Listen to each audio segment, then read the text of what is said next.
et arriver à un jardin à l'anglaise. Alors peut-être pas à l'anglaise, déjà à la française, hein. Ce sera pas mal, ça nous suffira. Donc dans les différents ateliers, on a abordé le financement, le qui fait quoi, l'écosystème, hein, les professionnels, les modalités de l'intervention publique, comment obtenir des travaux de qualité. Et c'est vraiment face à tous ces points-là que particuliers, artisans, collectivités et autres intervenants de la rénovation performante du logement privé avons à répondre. Donc l'idéal, l'attente, hein, ce qui en est ressorti, c'est que d'avoir des plateformes, alors plutôt de niveau intercommunal, parce qu'il y a un vrai besoin de proximité, un vrai besoin d'animation aussi, qui s'appuierait sur les structures existantes et permettrait d'accueillir un peu à l'image de ce qui arrive maintenant, le guichet unique, mais avec beaucoup plus large quand même, d'accueillir les particuliers, les artisans, pour les sortir de cette fameuse jungle. Rechercher aussi des leviers financiers sur la valorisation du patrimoine. Parce qu'actuellement, et c'est aussi ce qui fait partie de la difficulté de lever des prêts bancaires quand il faut finaliser et boucler le projet, c'est quelque chose qui est compliqué. On n'est pas encore attaché, c'est revenu plusieurs fois, l'attachement à la pierre de la rénovation pour sortir de certaines situations inextricables. Le besoin aussi d'inverser les signaux réglementaires et fiscaux pour inciter à cette rénovation BBC. Et pour le coup, des signaux qui actuellement pénalisent plutôt la rénovation BBC pourraient très facilement, juste en les inversant, inciter, on parle notamment des taxes foncières sur le bâti ou autres qui s'alourdissent quand on fait des rénovations. Également, faciliter la rencontre entre l'offre, c'est-à-dire le particulier qui veut rénover, et la demande. Les artisans, et plutôt des groupements d'artisans, alors pas forcément groupements juridiques, hein, mais des regroupements d'artisans, qui sont prêts, qui sont capables, qui sont formés pour travailler sur la rénovation BBC. Parce que actuellement, on n'a pas forcément beaucoup de propriétaires qui sont prêts, c'est pas la généralité, de rénover BBC. Et pareil, au niveau des professionnels, c'est pas la généralité de savoir répondre à du BBC. Souvent, on sait répondre de manière individuelle sur l'isolation, sur la toiture, sur les huisseries. Mais la rénovation BBC, c'est un vrai besoin de qualification professionnelle, du savoir travailler ensemble. Et pour ça, du coup, ça veut dire que dans la formation initiale, comme dans la formation professionnelle, il faut intégrer ce travail interprofessionnel. 2 minutes. Ça veut dire aussi, et là on rejoint les collectivités, en dehors de l'organisation des plateformes, que l'on peut lancer des marchés publics exemplaires. Mais alors on est à l'échelle du logement privé, hein. C'est pas la rénovation sur le bâti, type mairie, salle des fêtes ou autre. Ça veut dire, on pense notamment au logement social et à la question du bail à réhabilitation, particulièrement sur les propriétaires occupants qui seraient par exemple des personnes âgées et qui n'ont pas l'envie de rénover BC puisque c'est pas du tout dans leur projet de vie là où ils en sont. Et le must, hein, vraiment l'attente, ce serait un acteur unique qui accompagnerait le particulier du début à la fin de son projet. Alors on pense notamment au niveau technique, c'est des choses qui sont quand même de plus en plus en train de se construire, mais le mieux, ce serait la gestion du financement comprise. C'est-à-dire qu'on arrive, on a un dossier pour le particulier qui donne une fois les informations et tout s'enclenche derrière, tout est monté, un professionnel l'accompagne, lui dit quelles sont les aides auxquelles il peut prétendre, lui remplit éventuellement ses dossiers, lui débloque auprès de la banque et lui fait les montages les plus intéressants entre crédit d'impôt, éco-PTZ, les différentes aides et autres, pour sortir de tout ça. Donc vous pouvez le constater, il y a du travail pour tout le monde. Eh bien, ouf, la bonne nouvelle, c'est que cela est en cours, et cela a été présenté notamment par les 3 intervenants, soit déjà réellement mis en place, au moins en phase pilote avant massification dans les prochains mois, soit en gestation. Et on les retrouve en grande partie, je vous le disais, dans les dispositifs présentés et que vous retrouverez dans la synthèse. Des plateformes d'accompagnement du particulier regroupant les différents interlocuteurs, des regroupements de professionnels spécialisés avec une vraie volonté de travail, notamment autour du tissu économique local, c'est-à-dire les artisans, dans la rénovation BBC. Et ouf, oui, c'est dans les tuyaux sur 3 zones en France, un dispositif unique de financement vrai guichet unique de financement, du clé en main pour les particuliers. Donc je vous invite vraiment tous à retrouver ces présentations qui étaient intéressantes et les synthèses des ateliers pour ceux qui n'ont pu y assister. Merci.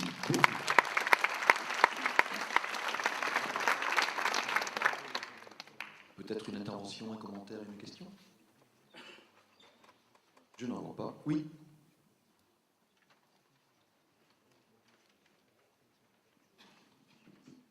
Oui, pardon. Denis Roche, là, donc Pays Sud, Serponçon, Uba et Durance. Je regrette de ne pas avoir participé à la rénovation très performante des logements privés parce qu'en fait, l'atelier 8 qui traitait de l'urbanisme, on avait vraiment besoin des éléments figurant dans cet atelier parce qu'en fait, les choses sont très liées. Parce que si on veut rénover les centres-villes,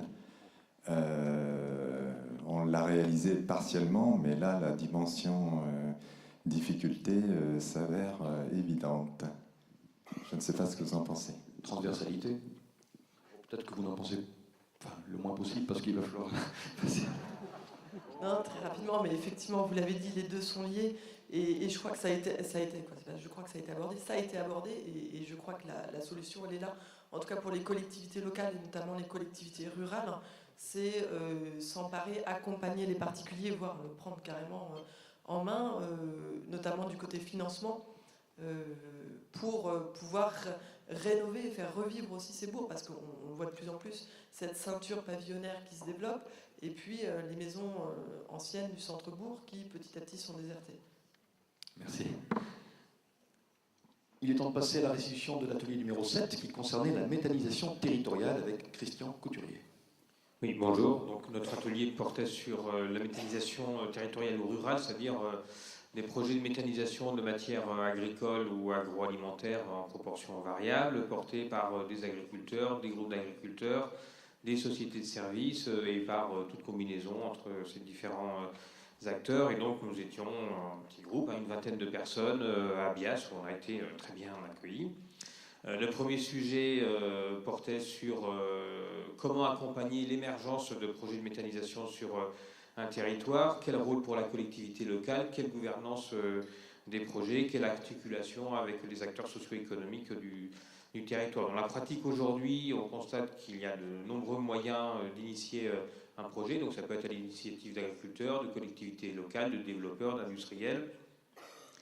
Dans l'idéal, il semblerait judicieux que la collectivité locale participe à l'organisation de la filière sur son territoire, par exemple en accompagnant les porteurs de projets, en établissant des schémas territoriaux, en investissant dans les projets via des structures adéquates comme des SEM régionales ou locales. On a un certain nombre d'exemples de ce type-là. On va chercher à diminuer les phénomènes de concurrence entre projets sur un même territoire, entre territoires voisins, éviter leur dispersion, aider au démarrage, à la maturation des projets, apporter un soutien aux acteurs en termes d'information, de méthodologie. La collectivité joue un rôle important également en termes de légitimation des initiatives privées, en leur donnant un cadre général, en offrant une vision, en expliquant aux habitants du territoire les intentions et les objectifs de la collectivité, donc dire ce qu'on fait et expliquer où on va et comment. La collectivité n'est pas la seule à intervenir, il faut aussi savoir s'entourer au bon moment de professionnels qui ont capitalisé un savoir-faire méthodologique basé sur leur expérience. Et donc dans l'atelier, on a eu deux présentations, une par une collectivité, une par un développeur qui montre comment on peut bâtir des projets correctement. Et tout l'enjeu d'un projet de méthanisation territoriale, c'est de créer de la valeur ajoutée sur le territoire, donc de la valeur ajoutée économique, environnementale et sociétale. Et la mission première des développeurs, des personnes qui développent ces projets, c'est d'arbitrer et d'être garant du partage équitable de la valeur ajoutée entre l'ensemble des parties prenantes, donc agriculteurs, exploitants, investisseurs, constructeurs, fournisseurs de déchets, acheteurs d'énergie, financeurs, investisseurs, banquiers, etc. Deuxième sujet, c'est comment on insère un projet dans le territoire, et donc quelle concertation, comment on implique les citoyens, quelle prise de participation citoyenne dans les projets. Donc on rejoint les thèmes des ateliers précédents. Donc il n'y a pas encore beaucoup de projets participatifs en méthanisation, même zéro, ça vient juste de commencer. Mais on en compte déjà au moins 3 qui sont en instruction auprès d'énergie partagée, dont le premier étant en Aquitaine, ex aequo avec la région Poitou-Charentes.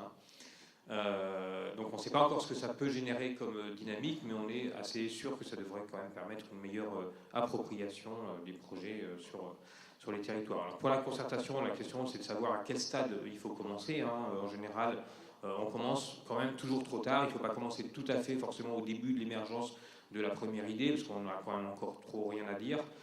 Mais il ne faut pas le faire non plus quand tout est verrouillé, parce que là on ne peut plus modifier le projet. Donc il faut le faire à un stade où on peut encore faire évoluer le projet de façon convenable. Et ce qui marche, c'est quand tout est dit, en totale transparence. Et quand ça marche, on peut avoir des réunions publiques qui se finissent en standing ovation. Voilà. Là aussi, il faut savoir s'entourer de personnes qui ont une vraie expérience de la concertation. Il faut des professionnels, parce qu'un projet qui est mal parti a quand même peu de chances d'arriver. Il faut aussi comprendre que la méthanisation, ça impacte en profondeur le fonctionnement des agrosystèmes, et ça interpelle autant la question agricole que la question énergétique. Et donc l'enjeu, c'est de savoir de quelle méthanisation on veut pour quelle agriculture, et le débat sociétal ne fait que commencer. Troisième sujet, c'est comment concevoir les projets de méthanisation, donc quelle matière utiliser, qu'est-ce qu'on fait de l'énergie, qu'est-ce qu'on fait du digestat qui sort des méthaniseurs, quelle taille, quelle technologie, etc. Donc une des questions majeures, c'est l'adéquation entre le potentiel de production d'énergie sur le territoire et les débouchés énergétiques pour la chaleur et pour le gaz. Alors dans l'avenir, ça semble plus intéressant d'aller vers le carburant GNV, donc gaz naturel véhicule, que vers la chaleur. Dans ce cas, il va falloir déployer un maillage de stations GNV, mais aussi un maillage du réseau gaz, pour aller chercher les productions décentralisées de gaz dans les territoires ruraux et les amener vers les consommateurs, alors ruraux, mais aussi urbains. Et il faudra établir des schémas de développement concertés, et la collectivité locale, de toute taille d'ailleurs, a un rôle évident à jouer. Donc un sujet important, c'est celui de la taille des installations, du choix du projet individuel ou du projet collectif. La question se pose. Alors ces choix sont très liés au contexte agricole et humain localement, donc il n'y a pas de règles fixes. On voit que les projets collectifs quand même sont un moyen de démocratiser la méthanisation en la rendant accessible à tous les agriculteurs d'un même territoire, sans effet de seuil en termes de taille. Donc, ce qui n'exclut pas pour autant les projets individuels. Et puis pour ce qui concerne la taille, ça dépend des caractéristiques agricoles, physiques et humaines aussi, du terroir. Et donc là, je me référerai à un philosophe français, Michel Colucci, qui nous dit que la bonne taille, c'est quand tu as les pieds qui touchent par terre. Merci beaucoup.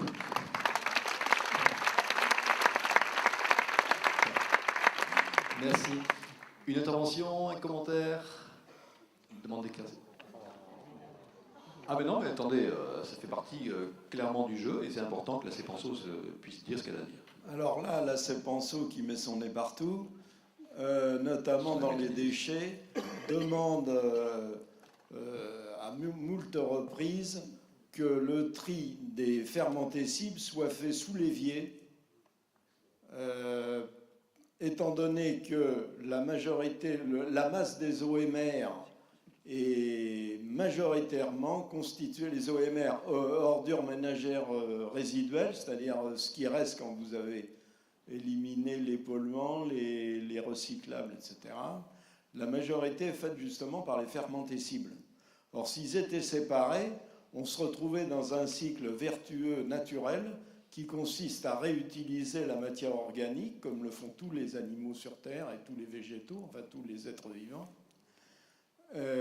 et qui permettrait d'avoir, en plus de la méthanisation de l'énergie, etc., qui permettrait d'avoir un compost plus sain qu'en laissant mélanger toutes les autres, notamment les plastiques, qui sont absolument synthétiques et pas naturels du tout, et qui seraient traités séparément. On traiterait séparément les fermentés cibles et les plastiques résiduels dont on ne veut pas dans les poubelles à recycler. Voilà, j'insiste une fois de plus sur ce point. Merci. Pas de commentaire, donc ça veut dire que tout le monde est d'accord. En quelque sorte. Allez, non, pas de... Bon, et puis on va refaire l'atelier. Allez, on va passer à la restitution du 8e atelier qui traitait, lui, d'aménagement du territoire avec Raphaël Chanelière. Oui, bonjour à tous. Je ne vais pas citer Michel Colucci, hein, mais on aura une autre citation peut-être tout à l'heure. Donc l'atelier numéro 8, le dernier, c'était l'aménagement du territoire. Sous ce vocable très général, vous aviez en fait une question essentielle qui était comment on lie la planification à l'urbanisme, le PLU, le SCOT, même les opérations d'aménagement en milieu urbain et aussi en milieu rural, hein, sur l'aménagement des centres-bourgs. Comment on lie cette question à la question de la planification énergétique. Les deux s'opposent souvent. Et donc on a eu des témoignages à la fois dans la salle très intéressants. Je dois vous dire d'ailleurs que c'est un atelier qui a été assez remarquable, hein, de la part des qualités des interventions, des intervenants que je remercie ici, et puis de peut-être plus l'après-midi, parce qu'on est un peu plus réveillé quand même, des témoignages, des expériences, des retours d'expérience et finalement de la communauté d'esprit qui s'est mise en place l'après-midi. Donc pour ceux qui ont raté cet atelier, tant pis pour vous, on va essayer d'en restituer si possible les principaux points saillants. Voilà. Donc la réussite d'une démarche, je dirais, TEPOS, en lien avec la question de l'urbanisme, l'aspect fondamental, c'est que quelque part, on ne peut pas réussir un territoire TEPOS à terme si on n'intègre pas ces questions dans l'urbanisme. Si on n'a pas quelque part un PLU à énergie positive, un SCOT énergie positive, une démarche d'aménagement d'un quartier, d'un centre-bourg à énergie positive. Ça, c'est les mots. Derrière, comment on fait? On a surtout essayé de partager pas mal de constats, parce que ça fait du bien aussi de rappeler pas mal d'évidences. Et une fois qu'on a partagé ces constats, on peut avancer derrière, on peut anticiper. Et ça a été le maître mot de l'atelier hier, hein, comment on essaie d'anticiper sur ces questions d'énergie liées à des projets de territoire qui sont des projets qui préparent l'avenir. Quand on planifie l'urbanisme, on prépare l'avenir. Et on ne peut plus ignorer la question énergétique aujourd'hui. La question de la maîtrise de l'énergie et la question de la valorisation des ressources énergétiques, qui sont des ressources du territoire. Et plusieurs interlocuteurs l'ont bien dit dans l'atelier, ce sont aussi des ressources financières qui sont dans le territoire, qu'on peut valoriser, et qu'on peut valoriser pour éviter que des ressources financières fossiles, par exemple, s'échappent du territoire. On a un capital à valoriser et on doit l'inscrire dans des documents d'urbanisme, notamment pour préparer l'avenir. Les constats quand même, bon ça c'est un peu le tableau un petit peu noir, hein, le manque d'anticipation qui est global aujourd'hui, qui fait on constate à la fois un mitage foncier assez important, qui a des conséquences notamment énergétiques, toujours plus de terrain, toujours plus de consommation d'énergie, moins d'anticipation sur le développement de quartiers selon des linéaires en fait, hein, donc avec des urbanismes de réseau, des problématiques de centre-bourg qui à contrario se vident, avec des risques très importants aujourd'hui, ne serait-ce que sur la perte de valorisation du patrimoine, et puis la perte d'habitants, la perte de services, la perte de qualité de vie, hein, quelque part. Des aides et des informations qui sont disponibles, mais qui sont complètement atomisées. On l'a vu dans les autres ateliers, finalement. Il existe des aides aujourd'hui, des informations, des structures qui peuvent accompagner, mais qui sont chacune très thématiques, très atomisées. Et tout ceci, c'est finalement assez peu sécurisant pour un élu qui prend beaucoup de choses, je dirais, en lui. Hein, et dès qu'il doit réfléchir à anticiper sur l'urbanisme, finalement, il doit s'adresser à des multiples acteurs. Et c'est pas forcément très sécurisant. Un manque de culture générale quand même sur la question de l'énergie, la question de qu'est-ce qu'on privilégie. Beaucoup d'élus disent moi je suis viticulteur, je mettrais bien en place une petite chaudière pour valoriser mes arments. Oui, très bien, mais est-ce que c'est possible? Est-ce que c'est rentable? Je voudrais valoriser mes eaux grises, l'énergie des eaux grises, très bien. On a vu un article dans la presse